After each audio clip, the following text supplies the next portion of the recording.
Beneath the towering hive city of Necromunda lies the Underhive, a sunless abyss of metal and decay, far from the God Emperor's light. In this lightless maze of corroded gantries and toxic gloom, ruthless gangs skirmish for scraps of power and fleeting glory.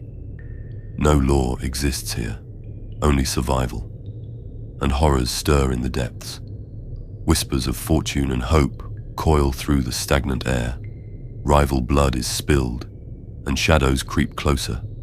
Tragedy and terror loom on the horizon. This tale unfolds in the darkest corners of the Underhive, where hope is a fragile flame, and every victory comes soaked in sorrow. Welcome back to Grimdark Shards. Before we descend fully into this grim tale, Shardwalker, heed a brief call beyond the veil. Ensure you do not lose your way in the darkness ahead.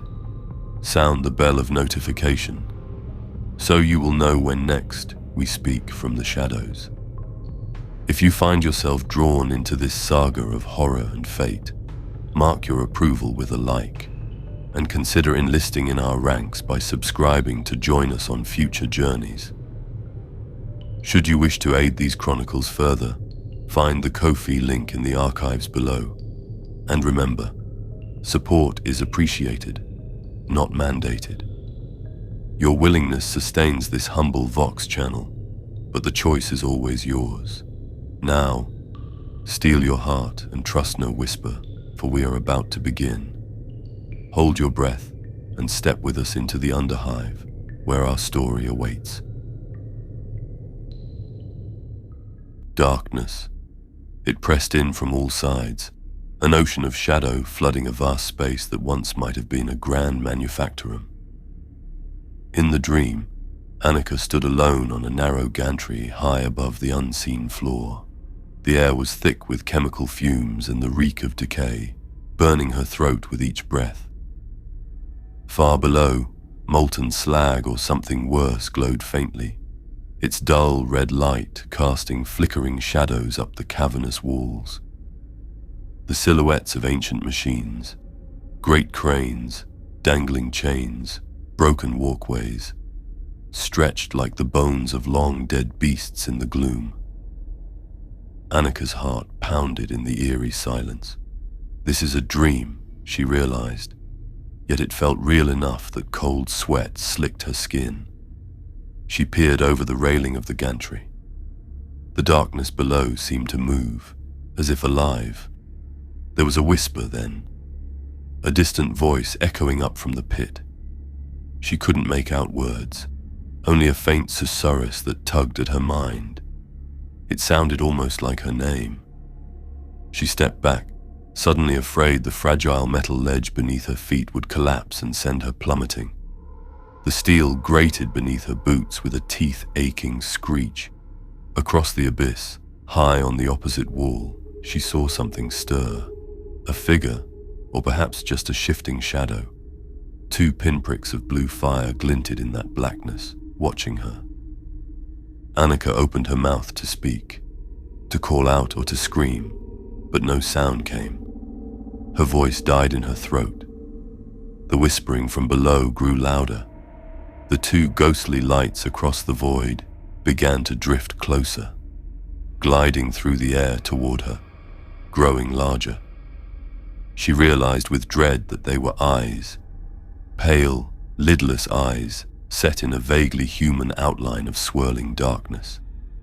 She stumbled back, panic rising. The rail at her back creaked. The eyes came closer still, and now she could hear a wet, labored breathing, accompanying the whisper. It was a horrible, hungry sound, like a predator savoring a meal just out of reach. In the red glow of the molten waste below, Annika caught a glimpse of the thing's face, or lack of one. Where a face should be was only shifting shadow and those baleful eyes. Tendrils of darkness extended from its form, coiling along the chains and beams as it advanced. It did not walk so much as flow. Annika. The whisper resolved into her name at last, 100 raspy voices speaking in union. The sound reverberated inside her skull. She clapped her hands over her ears, shaking, but the voice only grew louder. Each syllable felt like ice crackling through her mind. The thing with burning eyes loomed close enough that she could smell rot and sulfur emanating from it. Annika choked back bile. She tried to scream, and this time a small sound escaped. A whimper, childlike and helpless. The creature answered with a wet, gurgling laugh that echoed in the vast emptiness. Suddenly, the gantry shuddered. With a deafening squeal of tortured metal, the section behind her tore free and fell away into the pit, sending up a plume of red sparks. Annika lurched forward, barely catching a vertical support strut to keep from falling. Now only a short length of platform, and the abyss on all sides, remained. The shadowy figure halted just a few paces away, hovering over the gap where the gantry had collapsed. Its eyes brightened, as if in triumph. It reached out an amorphous limb toward her, tendrils stretching across the gap inch by inch. Annika pressed her back hard against the remaining railing, her entire body trembling. Tears stung her eyes. She knew with dream-born certainty that if those tendrils touched her, something far worse than death would follow. Annika, come to me. The many voices whispered, almost tender now. The tendrils of darkness brushed the edge of the platform, seeking her like blind worms. There was nowhere left to go. In utter despair, Annika squeezed her eyes shut. She wanted to scream for Corvin. Her lover's name was a desperate beacon in her mind, but she had no breath. The void was all around her. The horror was inches away. The cold tip of a shadow tendril grazed her cheek. Agony lanced through her skull at its touch, a freezing fire that roared through her veins.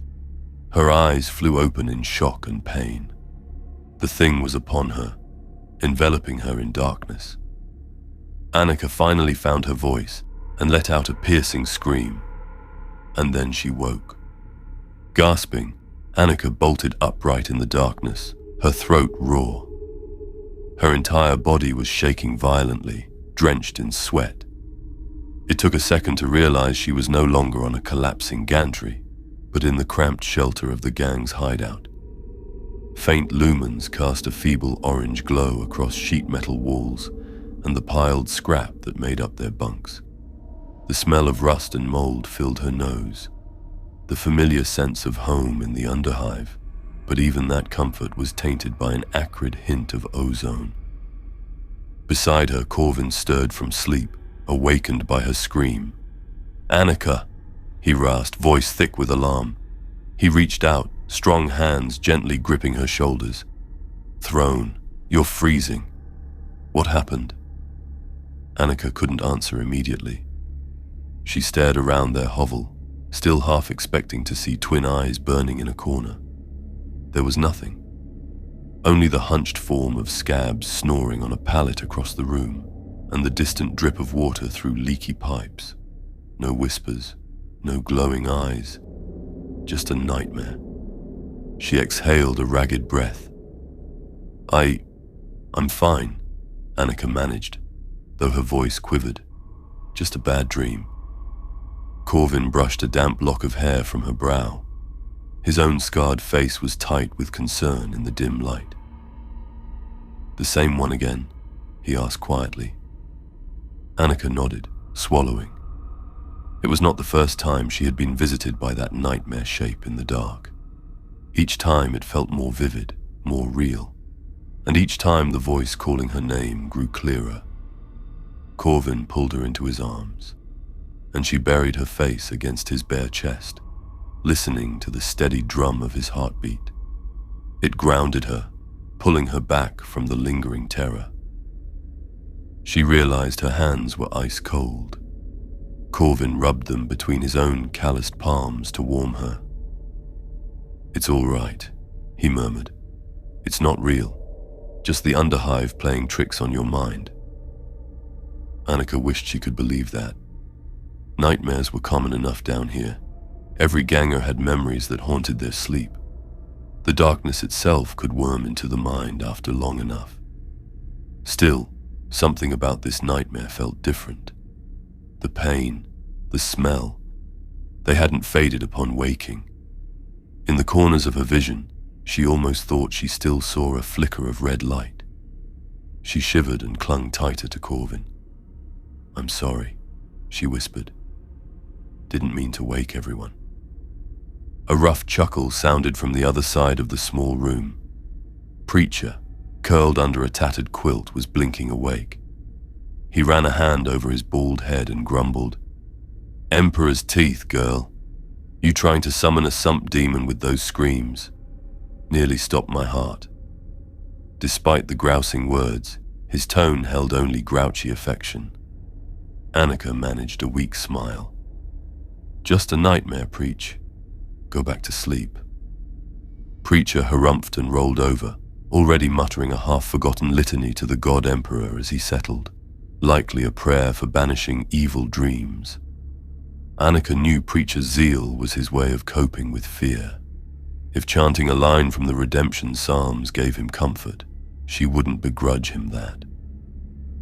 Corvin kept an arm around her shoulders. "The mission can wait a few hours if you need rest," he murmured, low enough that only she heard. Annika took a steadying breath. The mission? Yes. Today they were set to venture deeper than ever into the hive's bowels. Everyone was counting on it. She could not falter now. "I'll be all right," she said, mustering as much confidence as she could. Her nightmare tremors were fading, replaced by a grim resolve. "Let's just get ready. The others, they're depending on us." Corvin studied her face, searching for any sign she wasn't up to it. After a moment, he nodded. "All right. Dawn's as good a time as any to move out. We'll brief the gang and head out in an hour." He pressed his forehead to hers gently, a brief, intimate gesture. "We'll stick together out there, Annika. I won't let anything happen to you. I promise on the throne." His words were earnest, and Annika clung to them. She forced the memory of the nightmare's horror into the back of her mind.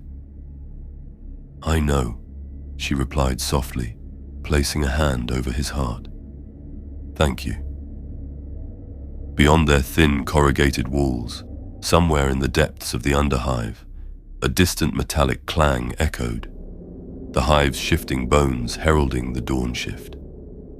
Annika and Corvin rose from the bunk, both haunted by their own worries, yet determined to face the day. If only she had known the true meaning of her nightmare, she might have turned back then and there. But the dawn offered a fragile hope, and in the grim darkness below Hive Primus, even a sliver of hope was enough to drive them onward.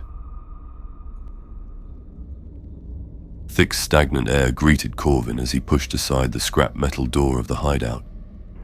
The dingy alley beyond was barely brighter than inside. The only light trickled down from flickering lumen strips strung overhead, casting a sickly yellow hue on wet Plastec walls. This was home, a nameless cluster of shacks and tunnels on the fringe of Dead End Pass, one of the Underhive's grubby settlements. The Rust Rats gang had claimed a corner here, carving out a life amid the rot. Corvin stepped out, shrugging his shoulders to settle the weight of his pack. The gang was gearing up behind him, Preacher muttering fervent prayers as he checked the pilot light on his makeshift flamer, Scabs grunting as he slung a heavy slug rifle over his back and ran a wiry teen hardly 5 feet tall, scurrying about to fetch last-minute supplies. Annika emerged last, having donned her flak jacket and fixed a sheath of throwing knives to her thigh. Her face in the waking light was drawn but determined, the earlier nightmare now hidden behind focused eyes. "Everyone ready?" Corvin asked quietly. He ran a hand through his short-cropped black hair and did a quick head count. 5 of them in total. A small crew for such a venture, but numbers weren't everything in the depths. Trust and grit mattered more, and trust at least they had in spades. Preacher stepped forward, his boots scraping on the rusted floor panels. "The Emperor protects," he intoned, making the sign of the Aquila across his chest. The gesture's solemnity was somewhat undercut by the ragged flak armor and threadbare red cloak he wore, a relic of his former days in a Cawdor redemptionist cult. Still, the others bowed their heads for a brief moment of respect. Even in the lawless underhive, a bit of the God Emperor's blessing couldn't hurt. Scab spat a wad of chew to the side and snorted. "Emperor helps those who help themselves," he quipped, patting the dented chestplate he'd salvaged from a dead enforcer long ago. "Let's help ourselves to this tech score and be done with it." His scar-latticed face cracked a grin. For all his cynicism, Scabs had been the first to volunteer when Corvin pitched this mission. The old ganger was as tough as the hive's bedrock and twice as stubborn. Rat bounced on the balls of his feet, excitement plain on his grimy, youthful features. He had a stub pistol strapped to his waist, barely a weapon in Corvin's opinion, but it was the best the kid had. "All set, boss," Rat piped up. "Got the water canteens and rad meds you wanted and a couple extra filters." He tapped the rebreather unit hanging around his neck. In certain depths, the air itself could kill, laden with toxic fog, or worse. They all carried filters for that eventuality. Annika gave Corvin a small nod. She had checked her lasgun's charge pack for the 4th time and fingered the trigger nervously. Corvin stepped close and gently squeezed her shoulder. "We'll stick together," he had promised, and he saw that resolve mirrored in her now. She forced a faint smile. "Right then," Corvin said. "We all know the plan. We follow the mapped route through the lower tunnels, skirt the sump sea's edge, then down into the collapsed dome where the loot's supposed to be. Scabs, you and I will take point. Rat, you scout the crawlways as usual. Any tight hole we can't fit, you get in and let us know if it's clear. Annika, watch our rear with Preacher in the middle. Everyone keep your eyes open and Vox channel clear." They voiced their agreement, with a final glance back at their ramshackle home, uncertain if they would ever see it again. The rust rats set off. Navigating dead-end passes warren of alleys and scrap metal huts, they passed a few hivers stirring to life. A hunched old woman selling grilled sump rat on a stick gave them a toothless grin for luck. An augmetic-eyed dome runner waved silently as he rushed by on some errand. Word of the Rust Rats expedition had spread in the settlement. Some looked on with pity at the dead gangers walking, others with envy or hope that the gang might bring back spoils to trade. Corvin kept his focus ahead. He didn't plan on dying today, gossip be damned. Soon the makeshift shacks thinned out, replaced by jagged ruins and collapsed arches marking the settlement's end. They reached a rusted bulkhead door set into a cracked plascrete wall. This was the threshold. Beyond it lay the true bad zones. Rat scrambled forward, prying at a lever. With a screech, the bulkhead unsealed, releasing a gust of stale, cold air that reeked of mold and machine oil. Corvin stepped through first into darkness, his hand lamp cutting a cone of light through the dusty air. They entered a broad conduit tunnel stretching into blackness. Overhead, pipes dripped foul water that pooled in stagnant slicks on the ground. The walls were scrawled with faded gang symbols and graffiti. One phrase in shaky low Gothic script stood out: "Only the damned dwell below." Preacher touched the Aquila hanging from his neck as he passed that scrawl. "Cheery," he muttered. "Mind your steps, damned souls." Rat giggled nervously at that. They moved in near silence, except for the crunch of debris underfoot and the distant hum of ancient generators vibrating through the metal bones of the hive. As they ventured further from Dead End Pass, the darkness grew nearly absolute beyond their lamps. Here and there, phosphorescent fungus clung to cracks in the wall, pulsing with a faint green glow. The air tasted of iron and mildew. After a few hundred paces, the tunnel split and narrowed. Corvin led them down a lesser-used side passage, according to the route Scabs' contact had provided. They ducked under hanging cables and squeezed through a gap where a collapse had partially blocked the way. At one point, the passage constricted to a low crawl space, an ideal job for Rat. "On it, boss," Rat whispered. The wiry youth unclipped a compact handheld lamp and scampered into the crawl tunnel on all fours. The others waited, weapons ready in the dark. Corvin could feel his pulse quickening. These choke points were perfect ambush sites. He scanned the shadows behind them, but saw only Annika's vigilant form, lasgun at the ready. She offered him a small, reassuring nod. Minutes later, Rat's voice crackled quietly over their vox beads. "All clear. There's an old maintenance shaft beyond. You'll have to squeeze through, but it opens up ahead." One by one, they crawled through the dusty vent, pushing packs in front of them. Preacher cursed under his breath as a jagged piece of metal on the vent's edge caught his flamer tank. With Scabs' help, he wriggled free without puncturing it, and soon they regrouped on the other side, brushing rust flakes from their clothes. The maintenance shaft Rat found was tall enough to stand in, with a ladder running along one side disappearing into darkness above and below. Their map suggested continuing downward. Corvin pointed his lamp down the shaft. The ladder rungs looked corroded but intact. Far below, perhaps 30 meters, he could just make out a faint sheen of water or sludge. The smell wafting up was chemical and foul. "Careful here," Corvin said. "One at a time. Scabs, you first. Test each rung." The scarred man grunted affirmation and started climbing down. Each rung groaned under his weight, but held. He made it halfway and paused, spitting and looking around.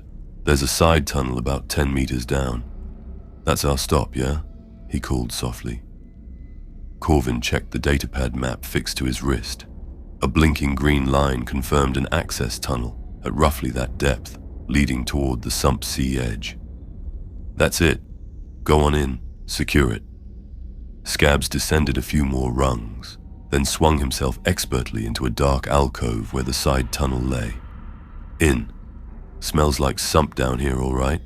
came his gravelly voice. Rat followed next, eager. He practically slid down the ladder with youthful nimbleness. Annika went after, then Preacher carefully easing his flamer rig down, and finally Corvin brought up the rear. As Corvin stepped off the ladder into the new tunnel, a faint distant sound made him freeze. A clatter of something falling, echoing through the shaft from somewhere above. He held up a clenched fist, signaling the others to stillness. The 5 gangers went silent, listening. For a long moment, only the drip of water broke the quiet. Corvin's eyes met Annika's. She had heard it too, her brow furrowed in concern. Another gang on their tail. A local critter knocked something over. The possibilities were plenty and none good. After a tense half-minute with no further noise, Scabs shrugged. Wind or a servo skull malfunctioning. Could be anything. We keep moving. Corvin nodded, but kept the incident in the back of his mind. They pressed on. They traversed a sagging gantry over a deep pit that resonated with the distant hiss of steam, then through a chamber of collapsed conduits where they had to crawl under pipework crusted with white chemical deposits. The journey tested their endurance and nerve at every turn. The gang pressed on, deeper into the winding shafts and chambers of the underhive. Their nerves were taut, but their determination did not waver. The journey had only begun, and the true horrors waiting in the depths were still to reveal themselves. A clammy breeze drifted over the gang as they emerged into a vast open space, the edge of the sump sea. Here the tunnel opened into a dome so large their lamps barely reached the distant curvature of the ceiling. What little illumination there was came from bioluminescent algae smeared across walls and pillars, casting a faint sickly green glow that reflected off black, oily water stretching out before them like a subterranean lake. Annika wrinkled her nose. The stench was overwhelming. A mix of rot, ammonia, and chemical waste so thick it left an acrid taste on the tongue. Wisps of pale fog clung to the surface of the sump sea, coiling around heaps of trash and half-submerged debris. In the distance, the groan of shifting metal and an eerie, echoing howl hinted at some far-off machinery or creature stirring in the darkness. "Emperor preserve us," Preacher whispered, stepping up beside Corvin at the water's edge. A metal grating underfoot marked what used to be a loading dock or pier for guild watercraft, long since fallen into ruin. Chunks of broken catwalk jutted out into the murk, rusted rebar jutting like skeletal fingers. "I've heard tales, but the reality..." Preacher shook his head. Scabs kept a few paces back from the water, clearly uneasy. "We need to get across this?" he asked. None relished the idea of wading or swimming. Sump water could dissolve flesh given time, and Emperor knew what lived in it. Corvin scanned along the shoreline. According to the map, the collapsed dome they sought lay on the far side of this flooded expanse. "Our route runs right under the sump here," he said. "There should be a causeway or maintenance skiff." He trailed off, eyes fixing on a dark shape moored to a length of corroded chain nearby. It was a boat of sorts, a flat-bottomed skiff made of plasteel, encrusted with barnacle-like growths. Miraculously, it appeared intact. A long pole and 2 crude paddles were stowed inside, perhaps an old ferryman's craft left behind when this area was abandoned. Rat hopped forward, eager despite the setting. "Look, a boat, and it doesn't even look too leaky," he said, giving it a once-over. Indeed, aside from layers of grime and a few shallow dents, the skiff looked serviceable. "Lucky us," Scabs muttered. "Or unlucky, depending what's underneath ready to nibble on our toes." He stepped onto the dock gingerly, peering into the water. Something white bobbed against one of the struts. Annika shone her lamp at it and recoiled. It was a human femur, stripped clean. Nearby, other bones and scraps of cloth drifted off, remnants of someone who had met a grisly end here. The cloth looked recent, not yet fully sloughed by the sump's acids. A tattered sleeve bore a crude painted symbol, a spiral within a circle. Preacher sucked in a breath as he noticed the symbol. "A heretic mark," he spat. "Chaos cultists lurked here, no doubt. That spiral, seen it before in scripture. A sign of the abyssal hound or some such unholy thing." He fingered the trigger of his flamer nervously, eyeing the shadows as if expecting cultists to leap out. Corvin frowned at the bone. Cultist or just scaver, they met something hungry. Could be the local wildlife, or... He didn't finish. Everyone's mind supplied the thought, or something unnatural. Annika's skin prickled. She felt a faint nausea that wasn't entirely due to the smell. "Whatever did this might still be around," Corvin said. "Stay sharp." He tested the skiff's chain to ensure it wasn't silently keeping some beast tethered. Satisfied, he gestured. "We'll use this. Better than trying to swim or build a raft." One by one, they clambered into the boat. It rocked under their weight, sloshing foul water over the low sides, but held. At Corvin's direction, Preacher took one paddle at the bow, while Scabs took the other at the stern. Both men grimaced, but complied. Corvin stood near the center, pole in hand to push off submerged obstacles or the shallow bottom near shore. Annika and Rat sat low in the middle to keep balance. Annika holding her lasgun at the ready, eyes scanning the rippling mire around them. "Emperor, guide our path," Preacher murmured. He dipped the paddle and began to row. Scabs matched him on the opposite side, and the skiff lurched away from the dock. They drifted into the gloom, leaving the relative safety of the shoreline. Every stroke of the paddles disturbed the surface, causing eddies of rainbow-hued chemical slick to swirl in their wake. The fog closed in, cool tendrils brushing their faces. Soon the lights of the algae on the far walls were faint glimmers behind them, and the opposite side was not yet visible. It felt as though they were alone on a midnight sea, adrift in an endless cavern. No one spoke above a whisper. Even Rat stayed quiet, his earlier excitement replaced by wide-eyed caution. The occasional clunk beneath the hull signaled debris or sunken structures below. Once, a length of pipe jutted above the water, and Corvin had to shove them around it with the pole. Halfway across, Preacher began quietly humming a hymn. The soft tune was shaky, but it kept his nerves at bay. Annika glanced at him appreciatively. The sound was oddly comforting, a reminder of humanity amid the oppressive environment. She took a long breath, inhaling through the filter mask, now secured over her mouth and nose. It cut the worst of the stench. A sudden splash to their right made everyone freeze. Scabs halted paddling. Annika swung her lamp toward the sound. Concentric ripples spread about 10 meters off, but whatever had broken the surface was gone. The water settled into oily calm once more. Probably a sump eel, Scabs muttered, resuming his strokes with a little more urgency. Big ones can hit a rat like a damn torpedo. Rat blanched at the thought and gripped the boat's rim tightly. Just rats, he whispered to himself, as if reciting a mantra. We can handle rats. Annika exchanged a glance with Corvin. He gave her a faint nod, keeping the pole ready like a spear. They all had heard tales of the sump's denizens. Blind silver eels thick as a man's thigh, swarms of carnivorous white fish, and worse. The thought of capsizing out here was terrifying. Minutes crawled by as they pushed further into the lake. The fog thickened, limiting their vision to just a few meters around the boat. Preacher's humming had stopped. Now only the drip of condensation and the soft creak of the paddle in its socket marked the time.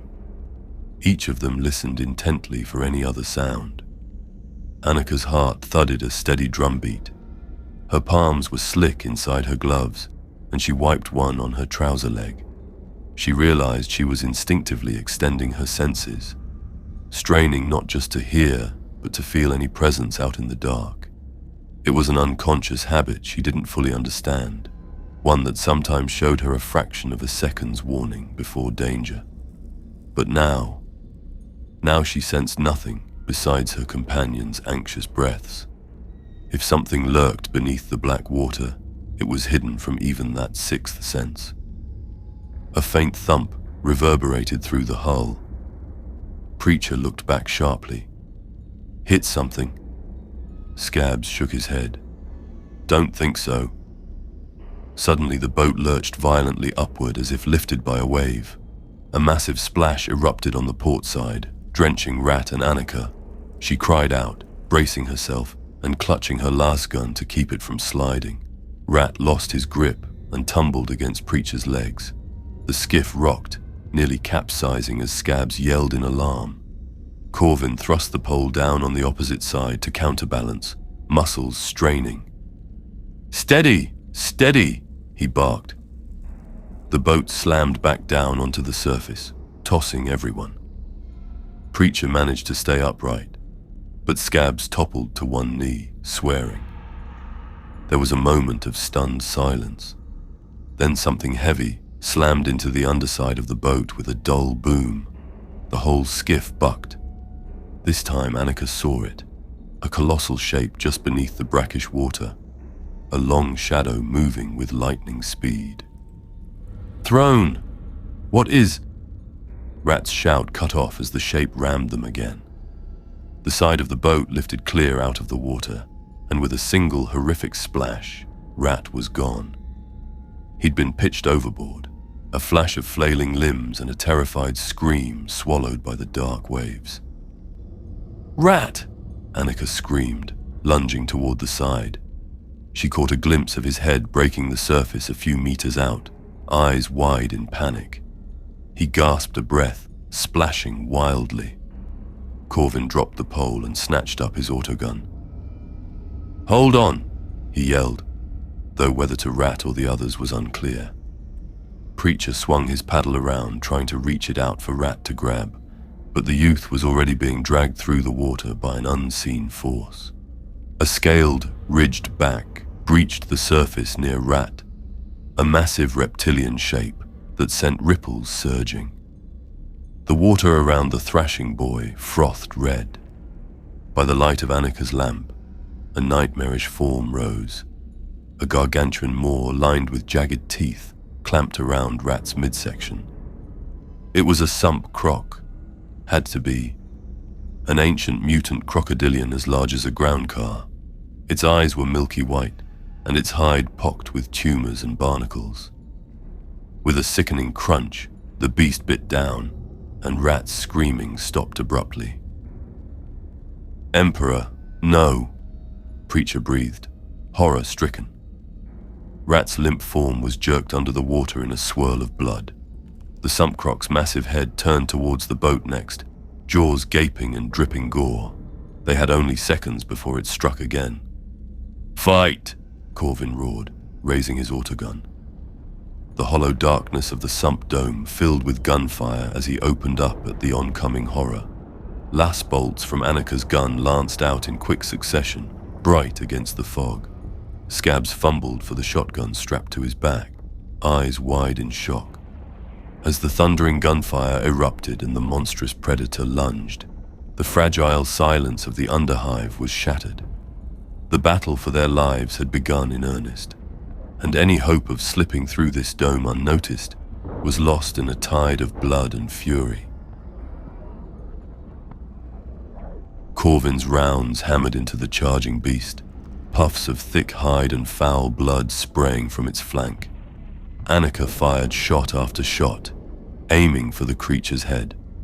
Coherent beams of red lars seared its warty flesh, leaving smoking craters. The sump croc roared, a guttural rumbling bellow that vibrated the air, but still it came on, jaws agape to splinter their boat. With a thunderous crash, the monster rammed them. The impact tossed all 4 remaining gang members to the deck. Corvin was slammed onto his back, autogun clattering from his grip. Annika fell against him, the breath knocked from her lungs. Freezing sump water rushed in through a crack torn in the hull.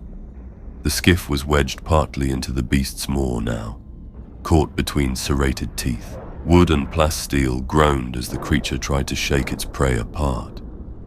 Preacher, who lay at the creature's maw, wounded and half-drenched, set up, a manic light in his eyes.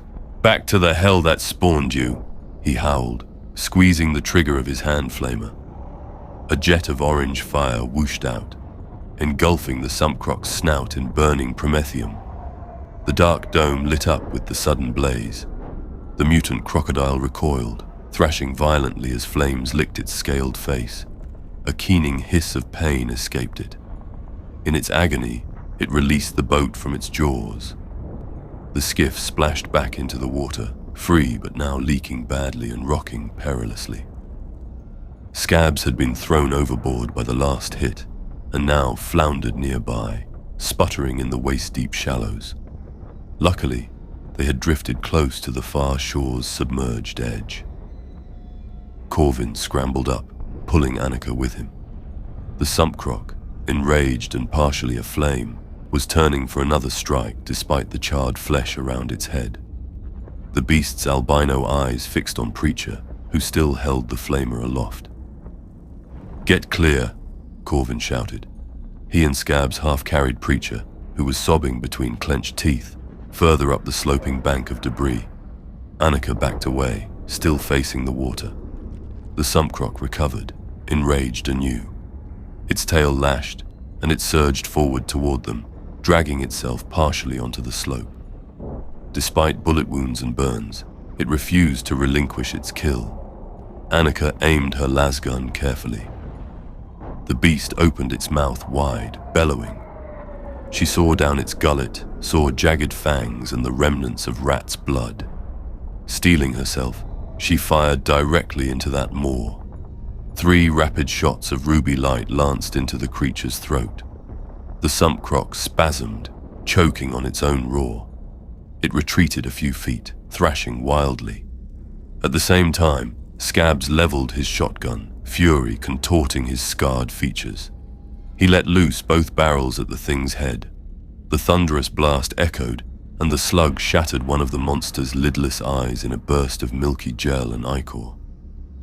That finally broke the creature's resolve. Injured and in pain, the sump croc recoiled with a gurgling hiss.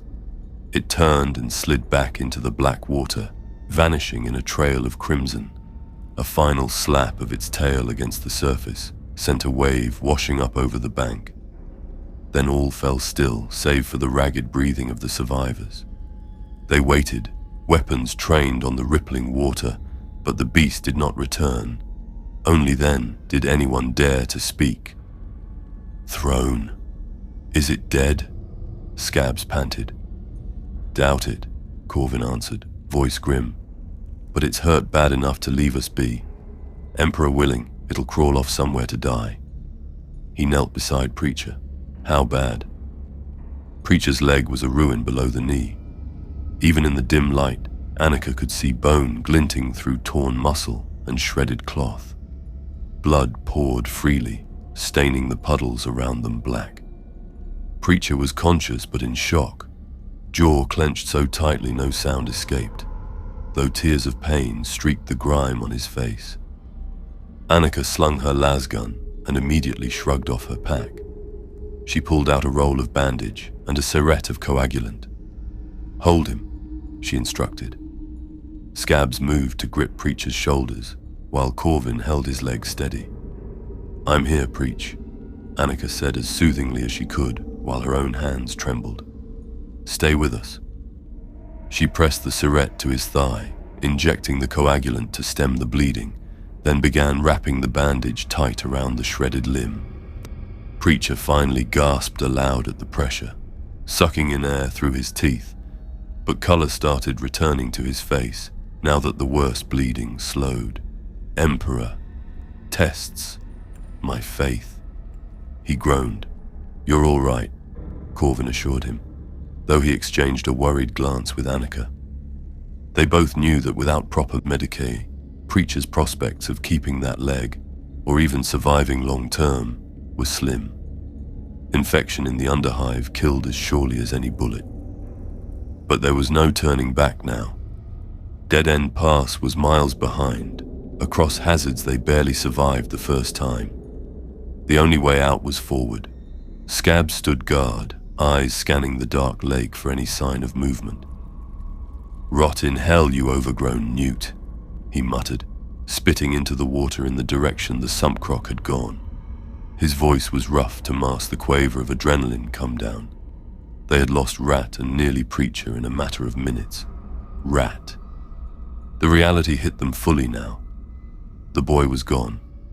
Nothing remained of him but bits of blood in the water and his stub pistol, which somehow now lay on the shore, knocked free during the struggle. Annika stared at that small weapon half buried in muck and felt a heavy weight on her chest. Just an hour ago, he had been joking and full of life. She bit her lip hard, forcing back a sob as she gently and carefully picked it up. Corvin closed his eyes briefly, murmuring a quiet benediction under his breath for the lost youth. They all knew the risks of underhive life, but burying a comrade, even if only figuratively, as there was no body to recover, never got easier. Preacher, teeth chattering as shock made him shiver, managed to rasp out a line of scripture. "In the dark and the sorrow, the Emperor still hears our prayer." His words faltered as pain flared again, but the sentiment hung in the stale air. It was all they could afford for a funeral. After binding Preacher's wound as best as possible and giving him a dose of pain-dulling low gum to chew, the gang gathered themselves. Corvin retrieved what supplies he could from the wrecked boat, a few packs floating at the water's edge, and importantly, the map slate that miraculously still blinked green on his wrist. They had to push on. "Lean on me, brother," Scabs said gruffly to Preacher. The two had often butted heads in the past, but adversity forged quick alliances. Preacher draped an arm over Scab's broad shoulders, hopping on his good leg. He had lost his flamer somewhere in the lake. The only weapon he had left was a stub revolver holstered at his side. Annika moved to help, but Corvin caught her arm gently. "Scout ahead, Anne," he said softly. "The entrance to the collapsed dome should be close, just inland. We'll follow slowly." His eyes searched hers. In them she could see the cumulative horror of the day. The sorrow for Rat, the fear for Preacher, and also a glint of perplexity. He had heard her shout earlier, the one that staggered the beast. He hadn't imagined it, but now was not the time to ask. Annika nodded and stepped forward, sweeping her lamp across the terrain ahead. The shoreline here was a mess of cracked ferrocrete and tangled metal beams. It looked like ages ago, part of the dome's structure had caved in and flooded. Towering above, the broken curve of the dome wall loomed, with ragged holes gaping where sections had fallen. Through one large breach up a slope of rubble, Annika could see darkness beyond, the interior of the fallen dome they sought. She clambered carefully up the incline of debris. Each step made bits of concrete clink and clatter down. The fog from the sump receded slightly as she gained elevation. At the top of the rubble pile, she found a partially intact corridor leading into the structure. Faded lettering on the wall read Dome 17, and perhaps Sector Aurora or something similar. Meaningless now. Annika's lamp beam played over the corridor's interior. The passage was largely intact, if strewn with dust and broken glass. Strange, spidery fungi glowed in the corners. The air felt marginally fresher than the sump outside, though heavy with age and neglect. She stepped forward cautiously. As she did, a sensation crept over her. A subtle pressure in her skull, like the onset of a migraine. She winced, pausing. A whisper seemed to dance on the edge of hearing, but she couldn't tell if it was real or memory. Not now, she thought, swallowing nervously. Please, throne, not now. A sudden clatter behind nearly made her shoot in surprise. It was only Corvin and the others catching up, their footsteps sending a cascade of rubble down. She exhaled slowly, steadying herself. The pressure in her head ebbed slightly. Corvin helped Preacher navigate the last stretch onto relatively even ground. The wounded man's face was tight with pain, but he was managing. Scabs, breathing hard from exertion, set Preacher down gently against a fallen column. "We'll rest a moment here," Corvin said, looking around. Annika swept the area with her lamp again. The corridor led deeper, presumably into the heart of the collapsed dome, which should connect to upper tunnels and the supposed treasure site. But something ahead caught her eye, slumped shapes on the floor in the murk. Corvin saw it too. He raised a hand, cautioning silence. They advanced slowly. 3 human figures lay in crumpled heaps, partly obscured by dust and shadow. Annika's gut tightened. More bones, perhaps. But as she got closer, she realized these were fresher.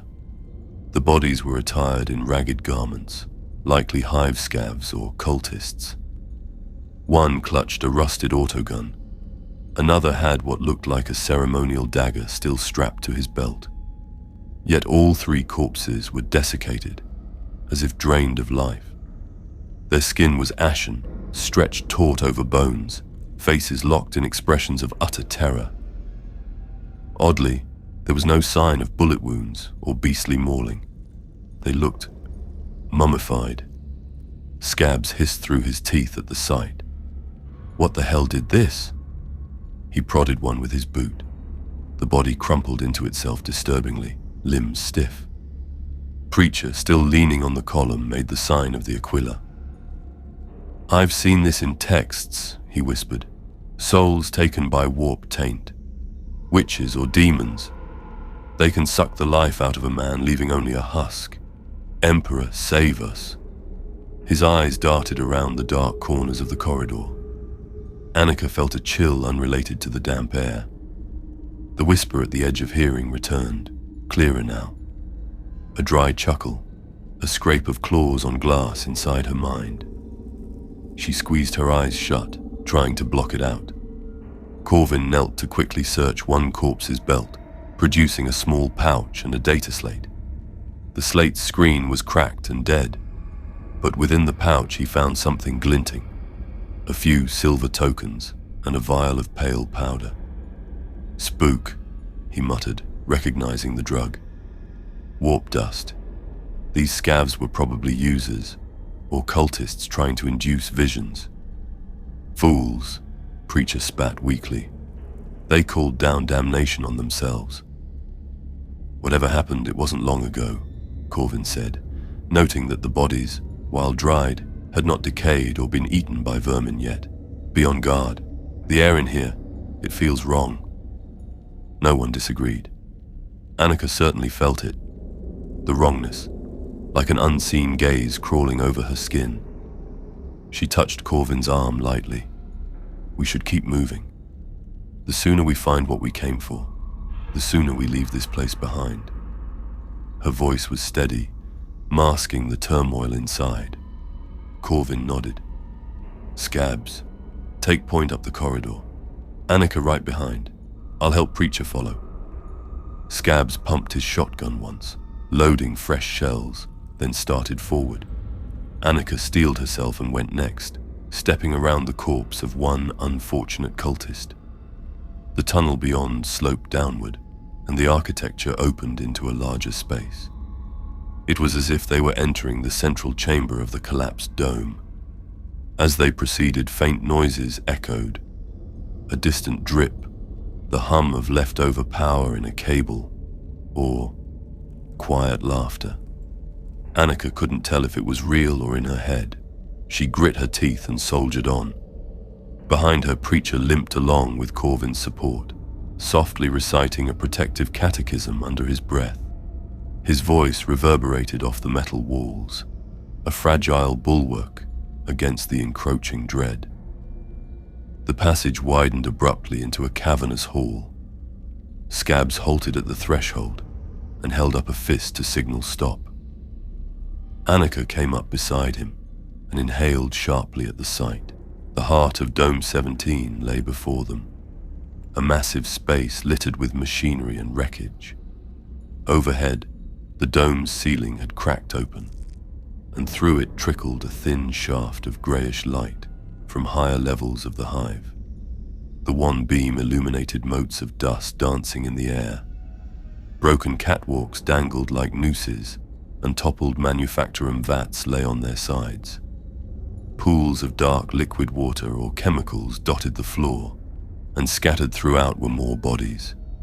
Half a dozen at least, possibly more deeper in the gloom. Some looked like the same dried husks, others like they'd been torn apart by something feral. The scene was a tableau of carnage and inexplicable horror. Annika felt her heart in her throat. Whatever had happened here, it had been a massacre. And yet an unnatural silence hung over it all, as if the dome itself were holding its breath. "There," Corvin whispered, pointing. At the far end of the chamber, partially illuminated by the light shaft, were stacks of crates and what looked like a field forge or generator. This must have been the cache of supplies or tech that their source had mentioned. Perhaps a group of scavs or cultists had uncovered it, only to meet their doom. "We get what we can and get out," Corvin said.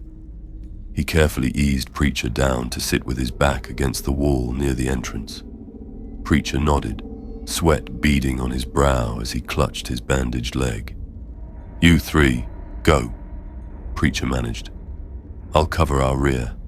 Emperor's light be with you." He raised his revolver, though he was clearly in no shape to fight much. Corvin motioned for Annika and Scabs to advance. They picked their way into the dome's central floor, stepping over snapped cables and the occasional limp arm or leg. Annika tried not to look at the faces of the dead, but one corpse she passed drew her gaze. It was slumped against a support pillar, a young woman's figure in a shredded work jumpsuit. Her eyes were two blackened pits, mouth locked open in a silent scream. Annika shuddered and forced herself onward. At last they reached the pile of crates. Scabs ran a practiced eye over them. Unitorum stamps. "Recent," he murmured, tracing a finger over an Imperial cargo seal. "This is good kit." He pried one lid with a combat knife and whistled low. Inside were rows of lasgun power packs, neatly arranged. Another crate contained canned rations. A third, opened and half emptied, held tools and machine parts. Likely the original finders had started sorting through. "This is it," Corvin said, a note of triumph creeping into his tone despite the grim setting. "This haul, it's worth a fortune downhive. Enough to set us up for years. Maybe get Preacher a bionic leg. Hell, even passage off-world if we wanted." His eyes met Annika's, and for a fleeting moment, she saw hope ignite in them. This was the dream they'd chased. A better life bought with one big score. Annika managed a small smile, sharing that hope, though it was weighed down by all they'd lost to get here. If Rat had survived, he'd be dancing with excitement. Her chest tightened again, but she pushed it aside. They had to focus to make his sacrifice meaningful. "Load what we can carry," Corvin ordered.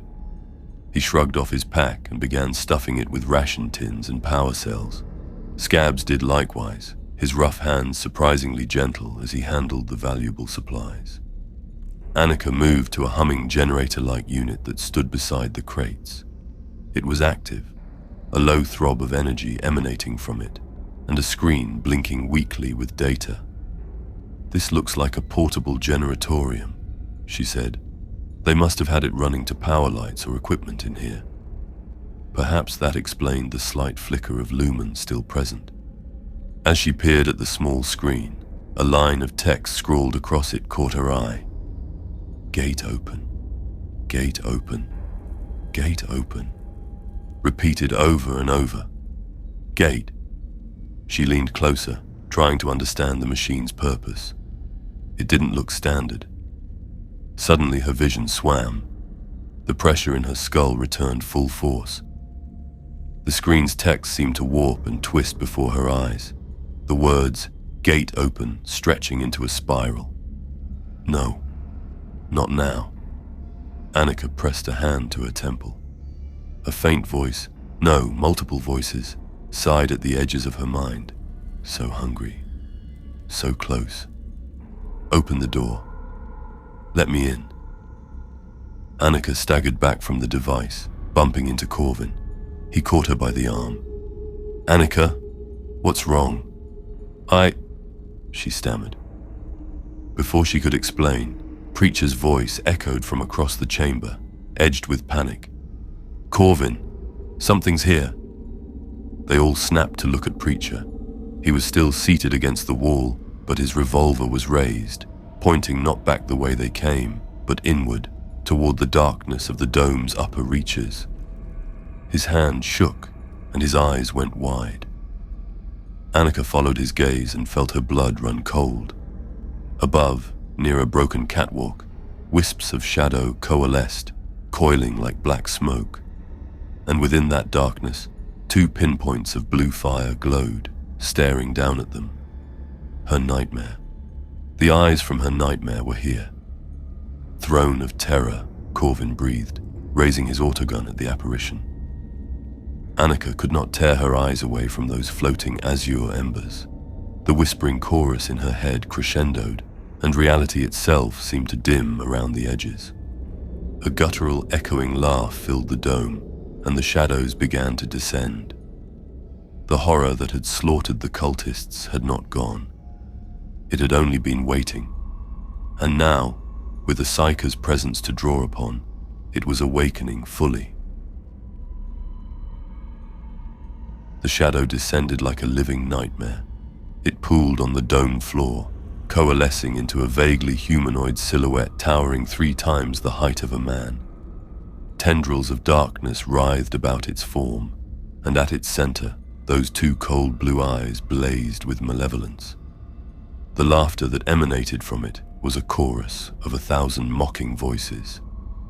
Corvin opened fire. His autogun barked, shells thudding into the shadow thing, but they might as well have been pebbles cast into a storm. The creature advanced unhindered. Annika raised her lasgun with shaking hands and fired a sustained beam directly at the glowing eyes. The blue flames flickered, and the creature snarled, momentarily slowing. "Back! Stay back!" Scabs roared, pumping his shotgun and firing. The blast blew a spray of dust from the thing's outline, but it only laughed again. In a blur, a tendril of shadow lashed out. Scabs was lifted off his feet and flung across the chamber like a rag doll. He struck a metal column with a sickening crunch and crumpled to the ground, motionless. Preacher, propped against the wall, raised his revolver and emptied it desperately. "Emperor, curse you!" he screamed. The shadow turned its gaze on him. Another tendril speared forward. Preacher's cry choked off as the darkness pierced his chest. For an instant he hung there, impaled. Then the tendril withdrew, and Preacher slumped, lifeless, eyes staring at nothing. "No!" Annika cried. She and Corvin stood alone now before the creature. It loomed closer, its amorphous face contorting into something like a grin. Annika felt the air vibrate with a palpable psychic force. The pressure in her head was overwhelming. She staggered, and blood trickled from her nose. "Annika, my sweet child." The unreal voices hissed from the shadow. A tendril caressed the air near her cheek. "Your power calls to me." She trembled, struggling to muster her will. Corvin placed himself between Annika and the entity, his autogun empty but his sword now drawn, a short, serrated blade, woefully small against this foe. "You cannot have her," he snarled. The demon, for demon it surely was, halted a few paces away. It regarded Corvin with something like amusement. "Mortal fool," it rasped. Suddenly a tendril whipped out and wrapped around Corvin's throat, lifting him off the ground.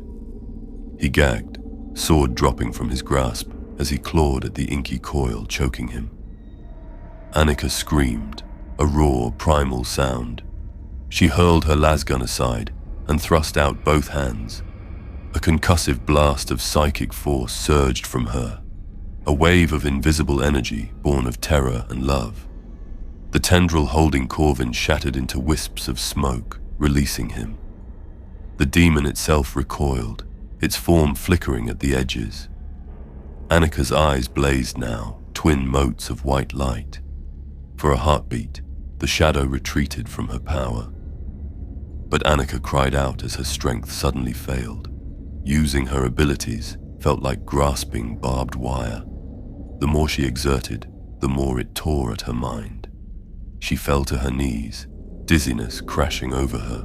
The demon steadied, reforming, and its laughter boomed. "Such fire in you," it crooned. "You could be my vessel, girl. Through you I shall taste the world above."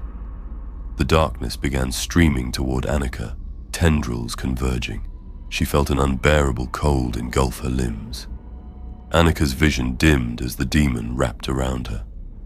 Corvin, coughing and gasping, crawled toward her. He saw Annika's form within that darkness, her hands raised weakly as if to ward it off.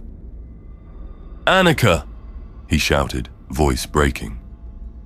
He snatched up his fallen sword and with a hoarse roar plunged into the smoky mass. The blade met resistance as it pierced the shadow. The demon shrieked, a sound of pure hatred. Its form convulsed, peeling back from Annika for a moment. She collapsed forward, free of its grasp, but barely conscious. Corvin slashed again and again, each strike dispersing chunks of the entity's essence into fading mist. But the shadow began to coalesce behind him, a dozen spiked tendrils rising to impale the interloper. Corvin slashed again, carving through the unnatural darkness.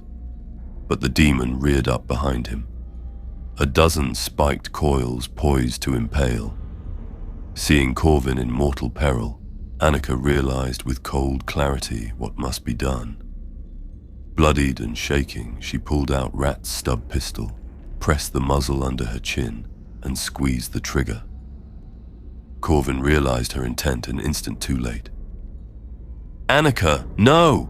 he cried, whirling around, hand outstretched. Tears streaming down her face, Annika met his eyes one last time. In her gaze was love, an absolute resolve. "Goodbye, my love," she whispered. Then she pulled the trigger. The crack of the autogun echoed like thunder in the dome. Annika's body jerked and fell limp, a blossom of red spreading from the underside of her jaw. In that same moment, the demon's shadowy tendrils, which had begun to reach for her again, recoiled in agony. A howl of rage and despair reverberated through the chamber as the creature's form convulsed. The two blue eyes flared brightly, then winked out. The shadow exploded into a whirlwind of black smoke that swirled chaotically before rapidly thinning. Within seconds it was gone, leaving only a fading echo of its scream, the warp gate that the cult's folly had opened, sustained by Annika's burgeoning psychic aura, collapsed with her death, banishing the hungry entity back to the immaterium. Silence fell. Corvin stood trembling, sword still in hand, staring at Annika's crumpled form on the blood-slick floor. "No, no, no." The word came out in a broken whisper. He dropped to his knees beside her, panic and grief flooding him. Gently, he gathered Annika's body into his arms.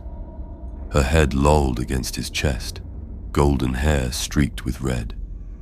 Those warm brown eyes that had so often looked at him with affection were dim and fixed. A keening sob tore from Corvin's throat.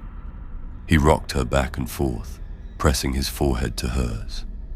Around them lay the ruin of all their hopes, the treasure they had sought, the friends they had lost, and now the woman he loved more than life itself, all gone. Ash-grey twilight filtered down through the cracked dome overhead. Hours had passed since the horror, and now Corvin sat at the water's edge of the sump lake, Annika's cold body resting in his lap. He had carried her here from the carnage and gently washed the blood from her face. In repose, she looked as if she were merely sleeping. On a slab of stone nearby lay Preacher and Scabs, covered with a scrap of tarp.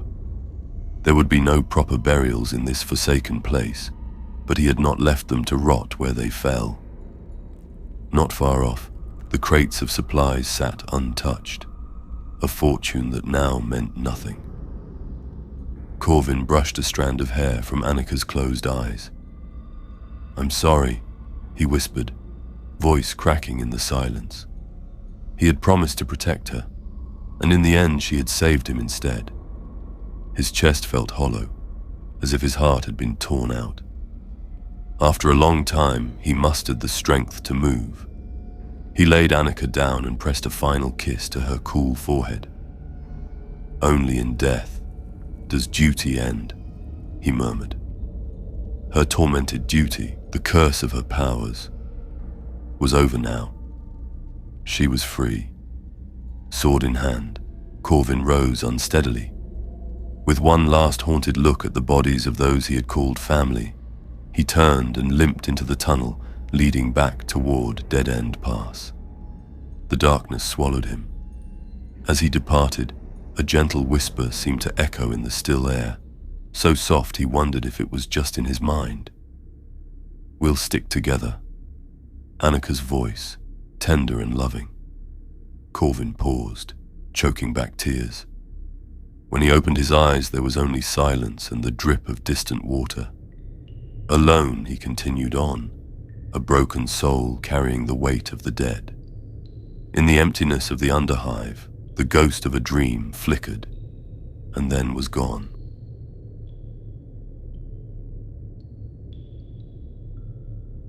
Thus ends our tale, etched in blood and loss, a stark reminder of the cruel fate that awaits even the bold in Necromunda's underhive. We thank you for listening until the bitter end, brave soul. You have borne witness to horror and heartbreak, ensuring that the fallen are not forgotten. The echoes of this tragedy shall linger in the darkness, a lesson paid in full by those who suffered its wrath. Shardwalker, take a moment to reflect on what has transpired, for stories like this one are the only beacon of truth in a place where mercy is in short supply. If this grim chronicle resonated with you, let it be known by leaving a like, a small beacon of light amidst the darkness. To follow our continuing journey through such bleak futures, subscribe and sound the bell of notification so that you are alerted when the next story rises from the shadows. Your feedback and suggestions for future stories in the comments are always welcome. To further support our voyage, find the Ko-fi link in the archives below. Any offering there fuels the archive's glow. As always, support is appreciated, not mandated. We are honored simply by your presence and listening. Until we meet again, valued Shardwalker, under the hive's rusted sky, stay vigilant and walk in the Emperor's light, for even here in the depths, a faint light can guide the lost. In the grim darkness of the far future, the only light against the endless night lies in the shards of memory and story we carry. Farewell, and may our paths cross again in the darkness.